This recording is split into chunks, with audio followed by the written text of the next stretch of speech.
This will be the final installment in the series on Why Do We Breathe, sort of a journey through the history of science. In the last couple lessons, we learned about William Harvey and his observations and experiments that laid the foundation for our modern understanding of the circulatory system. Harvey rejected much of Galen's thinking 14 centuries earlier and instead proposed a dual circulation of blood. So in this lesson, we'll ask the question, why does the heart pump the blood through the lungs? Why do that? Well, before we get to an answer to that question, I wanted to share another example of the scientific spirit. You'll recall Galen's claim that air that we inhale in the lungs is sent down into the left side of the heart to be mixed with blood. Well, lots of people believe that, even before Galen and certainly after Galen. And I wanted to show an experiment that was performed to kind of test this idea. First of all, if air really is being delivered by the lungs to the heart, then we could map it out this way. If air from the lungs mixes with blood in the heart, and we examine the vessels connecting the lungs to the heart, then we should find air in those vessels. But the problem for the ancients and even modern scientists was that that's hard to do. You're effectively doing open heart surgery, and it gets real messy and complicated to make that kind of observation. Well, Giovanni Alfonso Borelli helped to show that air does not travel from the lungs to the heart, but he did so in sort of a clever way, sort of an indirect way. So instead of trying to, do surgery on the vessels coming from the lungs to the heart, he's going to reason that we can still do the experiment with just an artery in the body. And that's much easier to do, because after all, if the lungs were delivering air to the blood in the left side of the heart, there should still be air in the blood that is just leaving the left side of the heart here. So these would be all the arteries around the body. So what Borelli wanted to do was to cut open these arteries to see if there's any air in them. And a clever way to do this would be to make the cut underwater. So if arterial blood carries air and we cut open a dog's artery underwater, then we should find air bubbles escaping. Well, when Borelli did this, there were no air bubbles seen, only blood emerging from the artery underwater. So the interpretation then is the hypothesis is weakened and there is no air, as we would think about it, in the arterial blood. So Borelli is going to sort of reverse Galen's thinking. Borelli concluded that blood did not mix with air in the heart, as Galen thought. Rather, blood was sent to the lungs to mix with air. And now we get to the question, why? Why is the heart sending the blood to the lungs? Well, scientists in these modern times now, they noticed that blood did in fact change color as it went through the lungs. Now, even Galen noticed the different color of blood in the veins and the arteries. But was blood sent to the lungs for a color change? Well, Richard Lower did not think so. Now, Lower believed that there must be some important physiological purpose that was achieved by sending blood to the lungs to be mixed with air, and that whatever that physiological purpose was, it was accompanied by a color change. So the heart's not sending the blood to the lungs for a color change. There's something important going on here, and whatever's happening there in the blood, that is accompanied by a color change. So Lower's going to ask a basic question. Does air cause the color change? Well, let's see. How would we test that? It's a familiar structure. A causing B. We want to supply A and block A. Well, the normal state of affairs, where air is able to access the blood, that's supplying A. And scientists already knew that the blood changes color on its journey through the lungs. What was missing in history was the control condition, blocking A to see if B happens. So the simple thing to do then would be to restrict the airway of an animal while you're monitoring the color of the blood on its trip through the lungs.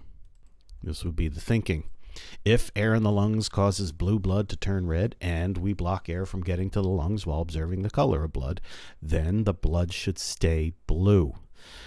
Lower's results, same as predicted. Hypothesis supported. So when you block air into an animal's lungs, the blood stays blue. It does not do the color change. So blood remained blue on its trip through the lungs. Lower's suffocated animals died during the procedure, so it seemed natural to infer, to conclude, that the substance in the air necessary for life was the same substance as that which changed the color of blood. Now, Lower went on to examine another question related. Well, did the blood have to travel through the lungs at all? Or was contact with air enough to change the color of the blood? If contact with air alone is enough for blue blood to change color, and blue blood is mixed with air outside the body, then blue blood should turn red. Results, same as predicted. Hypothesis supported. Lower's result that the air alone had the power to turn blue blood red suggested some sort of chemistry was going on as blood moved through the lungs and mixed with air. Air changed the blood in some way that was critical for life. Now, Lower did not know exactly what this substance was that was changing the color of blood, but today we have an understanding of this process. The substance that turns the blood from blue to red is the substance required for life, and we now know that substance to be oxygen. So when we inhale, the oxygen in the air is gaining access to our blood. And as our blood, the blue blood, picks up the oxygen, it turns red. Of course, we now understand that oxygen is critical for the survival of the cells of our body, and the circulatory system, in part, is delivering this oxygen to all the parts of the body. So let's wrap up our understanding of our circulatory system. Here's Harvey's contribution to medical history. And when we inhale, oxygen gets absorbed into the blood. So the blue blood is turning red in the lungs as the blood picks up oxygen. So whenever you see red blood here, that's blood that is high in oxygen. Blue blood will be blood that is low in oxygen.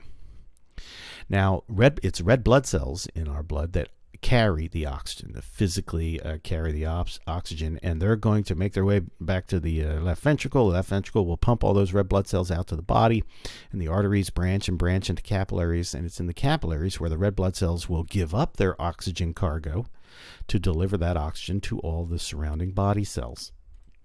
Here we see an example of the intestine right here. The blood high in oxygen is going to give up its oxygen and as a result turn blue. Blue blood is low oxygen blood. Now at the same time that the red blood cells are giving up their oxygen, waste gases like carbon dioxide from the metabolism in our cells, the waste gas carbon dioxide is entering the blood. And so the blue blood that's low in oxygen is also carrying high levels of carbon dioxide waste. And so that blood in the veins will make its way back to the heart and then pumped through the lungs.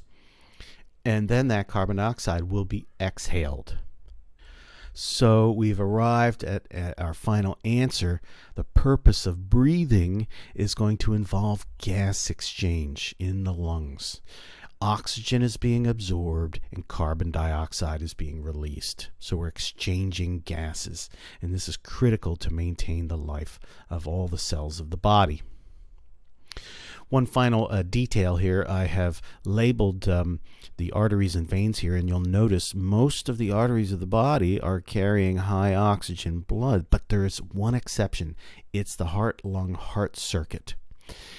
The blood vessel taking blood away from the heart and to the lungs, that's an artery because it's taking blood away.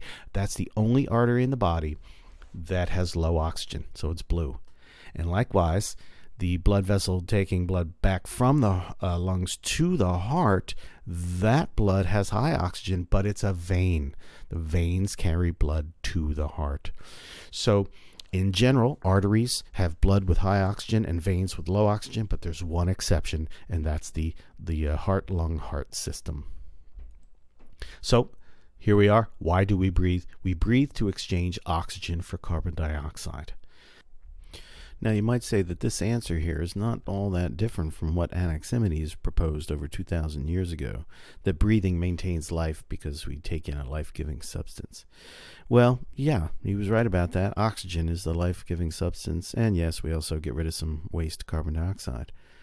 So, did we really make any progress since Anaximenes? Yes, we did, of course, right? All of the experiments by Harvey and others led us to our modern understanding of what the heart is doing, what the lungs are doing, how blood is moving in our body. So in the time since Anaximenes, we go from this system, Galen's system, which lasted for 14 centuries, till the birth of modern science, and the scientific spirit, the attitude that we must test ideas with observations and experiments. That brought us to our modern understanding of the circulatory system. So the answer to our question, why do we breathe to exchange oxygen for carbon dioxide. That answer rests on a mountain of knowledge that eluded the ancients, because they were not practicing in a systematic way what we call science today. Now, if we ask one more question, why do cells need oxygen anyway? Well, we'll take that up in future lessons.